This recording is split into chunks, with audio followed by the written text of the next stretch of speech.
Jason with JJ Realty Group. If you were looking at this video, chances are this was either forwarded to you from myself or possibly from an agent here in the local area, or you managed to be able to find it on your own free will on the interwebs of our YouTube channel. This is an overview. It's not super in depth, but it's a general overview of this property at 618 North First Street that just hit the market today. It has got title issues. It has back taxes issues. It also has tenancy issues that are going to end up becoming a problem. So I'm going to break down as best I can with what we have knowledge of at the moment, and ultimately leave it up to you as to whether or not this is a gem or this is something to completely run away from. We are looking for an investor who knows what they're doing, has the capability and the team behind them to be able to get this done and ultimately help this family move on with this particular chapter of their life. So the house that I will overview, I have not been inside the property. I understand it is actually a 4-bedroom, and there's some more details we can get from the family member. Basically, the title issue is going to be tied up with the family members who were deceased in the property prior. So the grandmother, we'll call her, ended up dying, ended up leaving a will and a trust. Those did not end up going to probate. So whether or not those are still enacted would be up for the legal system in the courts to determine. But from that, there was one living son of the kids of that original grandmother who is still alive, and his wife is selling the property or attempting to sell the property in this particular case under her power of attorney with that particular son. So there's more details there than I can go into at this point in time. But what we do know is that one of the deceased daughters of the original mother who had this property that she was deeded to are still in the property. So do not visit the property. This is not something that I would advise for anyone to do. They will have to be evicted from the property if we can go through the proper channels of actually purchasing the property from them. And ultimately, there's more information there. It's going to be up to you as to what avenue you want to go through it. It's inevitable that at some point in time, this is going to end up going to the county. If it hasn't been worked on already, as I understand it, there might have been an eviction notice, but that hasn't actually been taken care of.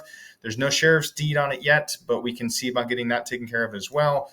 But for now, this is what we know in terms of the property. Now, as you can tell from the outside, it is in pretty disrepair, pretty bad repair. We're basically looking at land value, but I think there are some bones here that could be saved.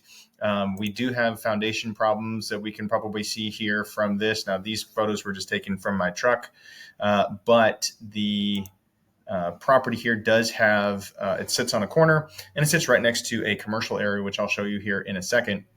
You do have a garage system that was here that has an above ground living quarters in it as well. You can see AC units kind of poking out from here and there. The upstairs I know is completely open to the elements. I'm not sure if this property is being lived in at all. There is no fence to speak of, but you do have an alleyway that drives up on it. Of course, you've got some pretty good cosmetic issues. This, I would assume, would be a dryer for a washer and dryer somewhere inside the property. Looks like they've boarded this up with some insulation. Roof, of course, is going to need to be redone. Foundation will need to be repaired. It'll be a total gut job for sure if the property itself is actually manageable, but it's a really good size property and it sits right next to a continuing improvement district that the city of Temple is actually on top of. So let's move on to the property here in question. Of course, Edward Whitney, he was the original owner. Valeria was the mother who was left over. Of course, we have some documents from them. Again, what that entails would be left up to the court to try to decide. But as you can see here, we have many, many years of back taxes that are due. Government's going to get theirs one way or the other.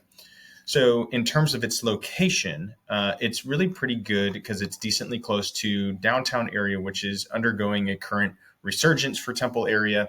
There's a lot of opportunities here, and they are actually pushing forward with some new opportunities for builders and investors in the area as well. So this area right here has a lot of, there was actually an event just literally this Saturday that we went to right here next to the Expo Center and this Railroad History Museum. Hundreds, if not thousands of people's out for that time frame, and they're doing a lot more of that. So we are seeing a lot of improvement. So we go up a little ways and we get into what would be the historic district. ish area, French Avenue, some of this area over here. They're actually starting a new historic district over on this side over here as well. But this property, I think, would probably be better fit for something else. If you dig in a little bit deeper, you've got a Sefco right here. You've got a laundromat that's right next door, as well as a large parking lot for the Presbyterian Church. So it would actually potentially be a good property for either one of those homeowners or those owners to potentially be able to pick up. But like I said, it sits right here on the side of the house. And as you can see, it's got a pretty good size footprint, as well as the garage and the above unit there as well. Now, I understand it that the above unit may not be up to code. There's a lot of things once redone that may not be reusable. Again, that is up to you to decide and determine if it's worth picking up at that point in time. Moving on to what I was referring to with Temple in terms of what it is they're doing. Love where you live. There's a lot of information that can be gained online and more from the city themselves. By design, they are trying to work through the strategic plan, and within that, they have neighborhood services.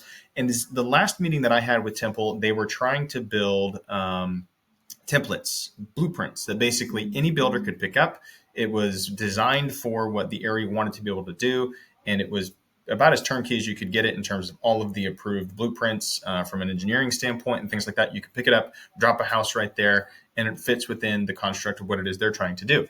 So that area here, the house itself is located right on the tip of the downtown area that they're developing. It's right between the historic district, Jackson Park, downtown here, 3rd Street. It's literally right here on this corner. So what that would look like, how it would potentially be rebuilt, it remains to be seen. But there's information available for you to be able to do that and potentially build into something else. And you're beginning in on the ground floor. There's not a lot of this that's really out there yet. They haven't started this in mainstream. There's also the potential for multifamily units as well that they've got developed. So again, more information there that we can possibly get you. But that's the nuts and bolts of it. It is not for the faint of heart. This house is going to require eviction process. It's going to require probably some court legal process. You're going to have to be creative and know what you're doing. So this video is to give you the overall review to determine whether or not it's worth moving forward. I'm going to send this to everyone who is interested in it. I cannot post it online. Unfortunately, we're limited into how we can access that. We can't just go onto the MLS. There are limitations behind that. But for those who reach out to me, we'll get this information the same as you have, and then can reach out to me for more details. We can see if there's something we can do to put our heads together. I'm an investor as well. I'm quite experienced. We can probably come up with a solution, ultimately try to figure out what it is we need to do to be able to move forward and help this family move on from this chapter of their lives. So that's the information I have for now. If you have any questions, you can be called 254-541-0318 is my cell, or you can reach me on my business line and text as well at 254-406-1513, or have an office in Temple and in Waco. If you are up there, we can meet up there as well. So hopefully that works, and we'll talk to you guys soon. See ya.